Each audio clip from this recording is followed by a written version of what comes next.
நாம நிற்கிற இந்த கடை தான் வந்து பார்த்தோம்னாக்கா மதுரை பனமரத்து பிரியாணி கடை. ஸோ அரை நூற்றாண்டு காலமாக அன்றையிலேருந்து இன்றைய வரைக்கும் பார்த்தீங்கன்னாக்கா அந்த குறும்பாட்டு பிரியாணி அப்படின்றது இங்கே வந்து ரொம்ப பிரபலமான ஒன்று. ஸோ மதுரையில் வந்து யாரை கேட்டாலும் பனைமரத்து பிரியாணி எங்கே இருக்குது அப்படின்னா சொல்லிடுவாங்க. இல்லை மதுரையில் எங்கே பிரியாணி சாப்பிட்லாம் அப்படின்னாக்கா நம்ம சொல்லிடுவாங்க இந்த பனைமரத்து கடையில். ஸோ இந்த வெரைட்டிஸு பிரியாணி இப்படிலாம் இருக்கட்டும். ஸோ இந்த கடையில் பிரியாணி எப்படி இருக்குது, அந்த பிரியாணியோட டேஸ்ட் எப்படி இருக்கும், வேறு என்னென்ன வெரைட்டிஸ் இருக்குது அப்படிங்கிறத நம்ம பார்த்தும் அந்த கடையில் இருக்கவங்கள்ட்ட நம்ம கேட்டும் தெரிஞ்சுக்கலாம். ஸோ வாங்க இந்த பனைமரத்து பிரியாணி கடைக்கு எப்படி வரணும் அப்படின்னு பார்த்தோம்னாக்கா, அந்த மதுரையில் நம்ம கீழே வெளி ரத வீதி இருக்குது பார்த்தீங்களா. ஸோ அந்த வெளி ரத வீதியில் நீங்கள் வந்துட்டே இருந்தீங்கன்னா ஒரு சர்ச் இருக்கும். ஸோ அந்த சர்ச்சுக்கு பக்கத்திலே பார்த்தோன்னா ஜஸ்ட் ஒரு லெஃப்ட்டில் ஒரு ரோடு கட் ஆகும். அதுதான் வந்து புது மாகாளிப்பட்டி ரோடு அப்படின்னு சொல்கிறாங்க. ஸோ அதுக்கு அந்த ரோட்டில் வந்து பார்த்தோன்னா ஜஸ்ட் ஒரு 2-3 பில்டிங் பக்கத்தில் இருக்கிறது தான் பனைமரத்து பிரியாணி கடை. ஸோ இன்னும் கரெக்டாக சொல்லணும்னா நம்ம புனித மரியன்னை ஆர்சி ஆரம்ப பள்ளி, அந்த பள்ளிக்கூடத்துக்கு நேர் ஆப்போசிட்டில் இருக்கிறது தான் பனைமரத்து பிரியாணி கடை.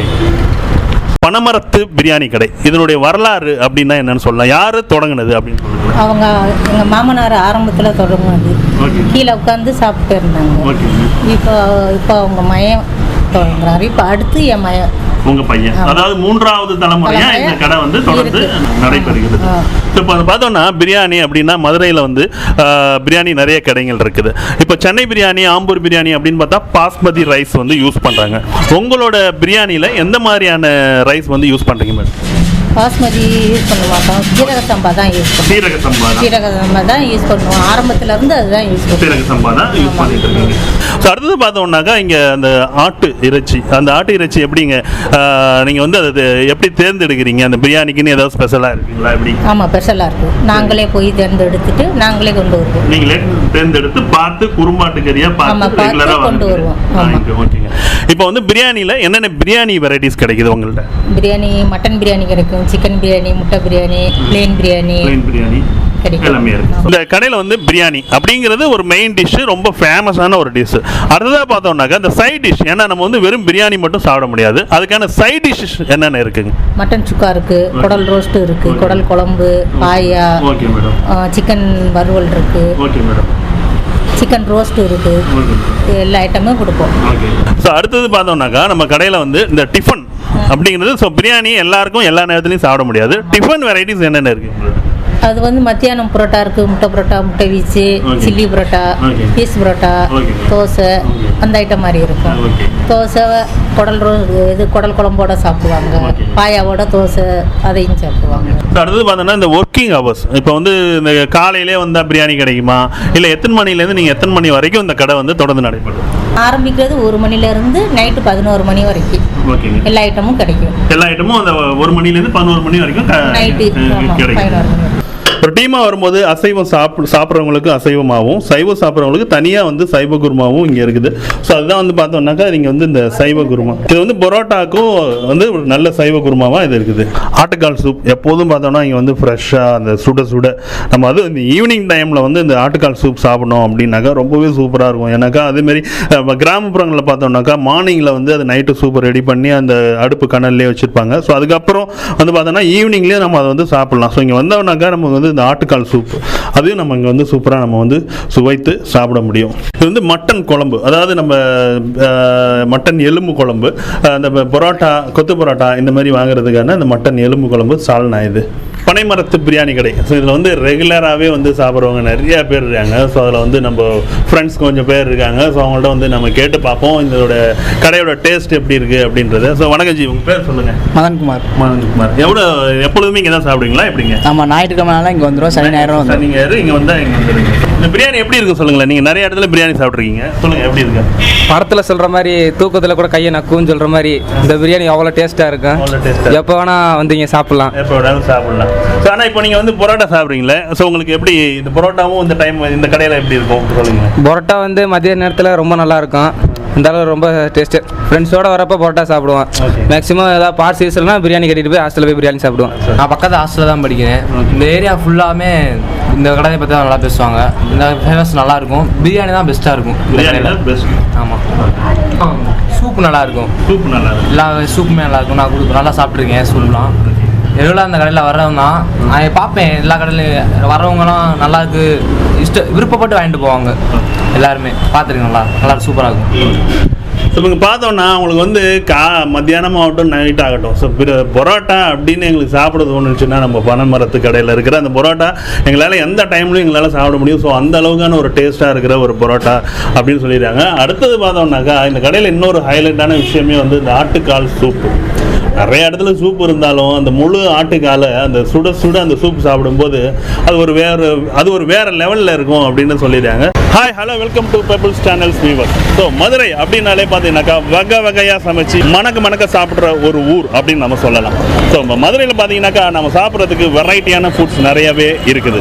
ஸோ அதில் பார்த்தோம்னா எல்லோருக்கும் எல்லா நேரத்திலும் ரொம்ப பிடித்தமான ஒரு உணவு இருக்குது. ஸோ அதுதான் என்ன அப்படின்னு பார்த்தோம்னாக்கா இடியாப்பம். ஸோ அந்த இடியாப்பத்துக்கு பார்த்தோம்னா மதுரையில் நிறைய இடங்களில் நிறைய ஃபேமஸான இடியாப்ப கடையெல்லாம் இருக்குது.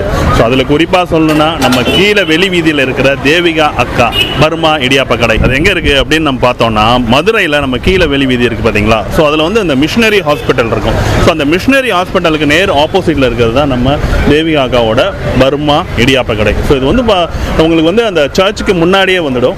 இந்த கடை வந்து பார்த்தோம்னா நிறையா இடியாப்ப கடைகள் இருந்தாலும் இந்த கடையில் வந்து ரொம்ப பழமையான ரொம்ப காலமாக இருக்கக்கூடிய ஒரு பர்மா பேஸ்டு ஒரு இடியாப்ப ரெசிபிஸுங்கிறது கிடைக்குது. இடியாப்பம் அப்படின்னாக்கா அது வந்து நம்மளுடைய பாரம்பரிய, அதாவது பண்டைய பாரம்பரியத்திலேருந்து இருக்கக்கூடிய ஒரு உணவு முறை அப்படின்னு சொல்லியிருக்காங்க. ஸோ அந்த நிகண்டுகள் அதிலெல்லாம் பார்த்தோம்னாக்கா அந்த இடி என்றால் அந்த அரிசியிலேருந்து எடுக்கப்படக்கூடிய ஒரு மாவு என்றும், ஆப்பம் அப்படின்னாக்கா ஆவியில் வச்சு வேக வைக்கிறது. ஸோ அப்படின்னு அதில் வந்து காணப்படுது. ஸோ இடியாப்பம் அப்படின்னாலே அது வந்து நம்மளுடைய பாரம்பரியமான நம்மளுடைய உணவு முறையாக தான் இருந்துகிட்டு இருக்கு. இப்போ இடியாப்பம் அப்படிங்கிறது நம்ம வந்து இந்தியாவில் தமிழ்நாட்டில் மட்டும் இல்லாமல் எல்லா மாநிலங்கள்லையும் கடல் கடந்த ஒரு உணவு முறையாகவும் எல்லோராலும் ஏற்றுக்கொள்ளப்படுகின்ற ஒரு உணவு அப்படின்னா நம்ம இடியாப்பத்தை நம்ம சொல்ல முடியும். ஸோ வாங்க அந்த கடையில் என்னென்ன இடியாப்பம் இருக்குது, என்னென்ன வெரைட்டிஸில் இருக்குது, என்ன ப்ரைஸில் இருக்குது, அதோட சைட் டிஷ் என்ன அப்படிங்கிறத பார்க்கலாம். வணக்கம் மேடம். இடியாப்ப கடை. வணக்கம். சின்ன பிள்ளைந்து வச்சுருக்கோம் சார். நாங்கள் 40 வருஷம் இருக்கும் சார். பிளாட்பாத்தில் ஒரு 15 வருஷம் வச்சுருந்தோம். இப்போ கடை பிடிச்சி 25 வருஷம் ஆச்சு. 25 வருஷம். ஆமாம். ஸோ உங்கள் கடையோட பார்த்தோம்னாக்கா இங்கே வந்து நிறைய பர்மா கடை இடியாப்ப கடைகள் இருக்குது. ஸோ மதுரை அப்படின்னாலே பர்மா இடியாப்பம் அப்படின்னு சொல்கிறாங்க. ஸோ இதில் வந்து உங்கள் கடையோட ஸ்பெஷல் என்னென்ன வெரைட்டி இருக்குது? ஸ்பெஷல் ராகி இடியாப்பம், ரைஸ் இடியாப்பம், இந்த குதிரைவாளி இதெல்லாம் சேர்ந்த இடியாப்பம் இருக்குது. நல்லா இருக்கும் சார். இடியாப்பம்னால எந்த ட்ரபிளும் வராது. மக்கள் விரும்பி சாப்பிட்றாங்க. வெளியூர் மக்களும் வர்றாங்க, வெளிநாட்டு மக்களும் வர்றாங்க. ரொம்ப பிடிச்சி போச்சு பர்மா இடியாப்பம்னு. நாங்களாம் ஏதாச்சும் ஒரு நேம் வரும்னு வச்சோம். நாங்கள் பிறந்தது வளர்ந்ததெல்லாம் பர்மா தான். அதனால் நம்ம ஊர் பேரே ஒப்பம்னு வச்சோம். அது நல்ல பாப்புலர் ஆயிடுச்சு. டேஸ்ட் அந்த 40 வருஷம் உள்ள டேஸ்ட் அப்படியே இருக்குன்னு மக்கள் சொல்கிறாங்க. பொதுவாக அந்த இடியாப்பம் அப்படின்னா இது வந்து எந்த மாதிரியான ஒரு ரெசிபிஸ், அதாவது எப்படி செய்கிறது அப்படிங்கிறத சொல்லுங்கள். அரிசி தான் சார், பியூர் அரிசி, பச்சரிசி புழுங்கரிசி கொஞ்சம் கலப்போம் இந்த சாஃப்ட்னஸ்க்காக. மற்றபடி வேறு ஒன்றும் இல்லை. அப்படியே அதை அரைச்சி சுடுதண்ணி ஊற்றி பிசைஞ்சு பண்ணலாம், வறுத்தும் பண்ணலாம். நாங்கள் சுடுதண்ணி ஊற்றி பிசைஞ்சு பண்ணுவோம், நிறைய பண்ணுறோம்ல, அதனால் சுடுதண்ணி ஊற்றி பண்ணுவோம். கொஞ்சம்னா வறுத்து பண்ணுவோம். இப்போ அந்த இடியாப்பம் அப்படின்னா அதுக்கு சைட் டிஷ் என்னென்ன கொடுக்குறீங்க? சைட் டிஷ் தேங்காய் பால், அதில் ஏலக்காய் கிராம்பு எல்லாம் போட்டு ஒரு பால், ஜீனி, தேங்காய் பூவு. இந்த இனிப்பு சாப்பிடாதவங்களுக்கு ஒரு வெஜிடபிள் கிரேவி, அது எல்லா காய்கறியும் போட்டு அவிச்சு அரைச்சி தாளித்து அது ஒரு வித்தியாசமான டேஸ்ட்டாக இருக்கும் சார். ரொம்ப நல்லாயிருக்கும். இங்கே வந்து இந்த இடியாப்பத்தோட ப்ரைஸ் அப்படின்னா விலை 3 பீஸ் வச்சு பால் ஊற்றி கொடுத்தோம்னா 30 ரூபா. ஆமாம் ஆமாம். கிரேவிக்கும் அதே தான். இப்போ பார்த்தோம்னா இந்த இடியாப்பம் அப்படின்னாலே பார்த்தோம்னாக்கா சிக்கலான இடியாப்பம் ஸோ அப்படின்னு சொல்லுவாங்க. ஸோ இப்படி சிக்கலான இடியாப்பம் வந்து நாம் சாப்பிட்றதுனால நம்ம உடம்புக்கு எந்த சிக்கலும் இருக்காது அப்படிங்கிறது எல்லாரும் ஏற்றுக்கொண்ட ஒரு கருத்தாக தான் இருக்குது. ஸோ இடியாப்பம் அப்படின்னாக்கா இட்லிக்கு அடுத்தபடியான எளிதில் ஜீரணிக்கக்கூடிய ஒரு உணவாக தான் நம்மளுடைய தமிழ் கலாச்சாரத்தில் இது வந்து எல்லாருக்கும் விரும்பப்படுற ஒரு உணவாக இருந்துகிட்டு இருக்கு. ஸோ அடுத்தது பார்த்தோம்னாக்கா நம்ம இந்த பர்மா இடியாப்ப கடை அப்படின்னு பார்த்தோம்னா இங்கே என்னென்ன ரெசிபிஸ் இருக்குது அப்படின்னாக்கா ராகியில் உள்ள இடியாப்பம், அப்புறம் அரிசியில் இருக்கிற இடியாப்பம். ஸோ இந்த மாதிரி இருக்குது. நம்ம கேரளா அப்படின்னு எடுத்துட்டோம்னாக்கா கேரளா இடியாப்பம் முட்டைக்கறி, இடியாப்பம் கடலைக்கறி, ஸோ இப்படிலாம் சொல்லுவாங்க.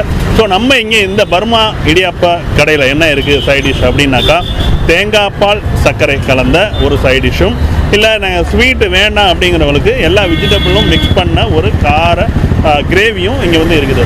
ஸோ இடியாப்பம் அப்படின்னா நமக்கு வந்து நினைவுக்கு வர்றது நம்மளோட தமிழர் உணவான இந்த பர்மா இடியாப்ப கடை அப்படின்றத இங்கே மதுரையில் இருக்கவங்க எல்லாருமே சொல்கிறாங்க. ஸோ நம்ம தேவி அக்கா பர்மா இடியாப்ப கடை. ஸோ அது வந்து பார்த்தோம்னா மதுரையில் ஸோ இதுக்கு வந்து ஒரு ரசிகர் கூட்டமே இருக்குது அப்படின்னு நம்ம சொல்லலாம். ஏன் நம்ம ஒவ்வொரு எபிசோட்லையும் ரசிகர் கூட்டம் அப்படின்னாக்கா நாம் எந்த ஒரு உணவை நாம் திரும்ப திரும்ப அதே இதை நம்ம அடுத்த முறையும் சாப்பிட்ணும் அப்படின்னு நம்ம மனசு நினைக்குதோ அது எல்லாமே வந்து அவர்களுக்கு பிடித்தமான ஒரு உணவாக மாறிவிடுகிறது. ஸோ இப்போ வந்து நம்ம பார்த்தோம்னாக்கா இதில் வந்து ரெகுலராக சாப்பிடக்கூடிய ஒரு கஸ்டமர் இருக்கார். கேட்டுப்போம். வணக்கம் சார், பேர் வணக்கம் சார், என் பேர் சேதுபதி. சரிங்க சார், இந்த பர்மா இடியாப்ப கடை இந்த கடையில் இங்கே எத்தனை வருஷமாக சாப்பிடுறீங்க? நான் குறைந்த ஒரு 10 வருஷமாக சாப்பிட்டுட்டு இருக்கேன். இங்கே வந்து சாப்பிட்டா உடலுக்கு ஆரோக்கியமாக இருக்கும். சின்ன குழந்தையிலேருந்து பெரியவர் வரைக்கும் முதியோர் வரைக்கும் இந்த உணவு வந்து பொருத்தமானது. அதுக்காக நாங்கள் வந்து விரும்பி நான் வந்து அங்கேருந்து ஒரு 15 கிலோமீட்டர்னாலும் வந்து இங்கே வந்து சாப்பிடுங்கிற விருப்பத்தில் வர்றேன். கடையோட டேஸ்ட் பற்றி சொல்லுங்கள். டேஸ்ட்டு என்றைக்குமே குறையாது. அன்னைக்கு ஏதோ டேஸ்ட்டு இன்றைக்கும் அதே மாதிரி தான் டேஸ்ட்டு மாறவே மாறாது. சரி, பொதுவாக நீங்கள் வந்து நார்மலாக எத்தனை இடியாப்பம் சாப்பிடுவீங்க? ஒரு 30 ரூபாய்க்கு சாப்பிட்டோம். 30 ரூபாய்க்கு சாப்பிட்டா எனக்கு போதுமானது. நூடுல்ஸ், ஃப்ரைட் ரைஸ் என்று மாறி வரும் இந்த கலாச்சாரத்திற்கு ஏற்ப நம் குழந்தைகளுக்கு ஏற்ற உணவாக, அதோடு மட்டும் இல்லாமல் ஆரோக்கியமான உணவாக, நூடுல்ஸை விட உயர்வான ஒரு உணவாக இருக்கும் அப்படிங்கிறது எல்லாருமேலையும் வந்து இடியாப்பத்தை நம்ம வந்து ஏற்றுக்கொள்ள முடியும்.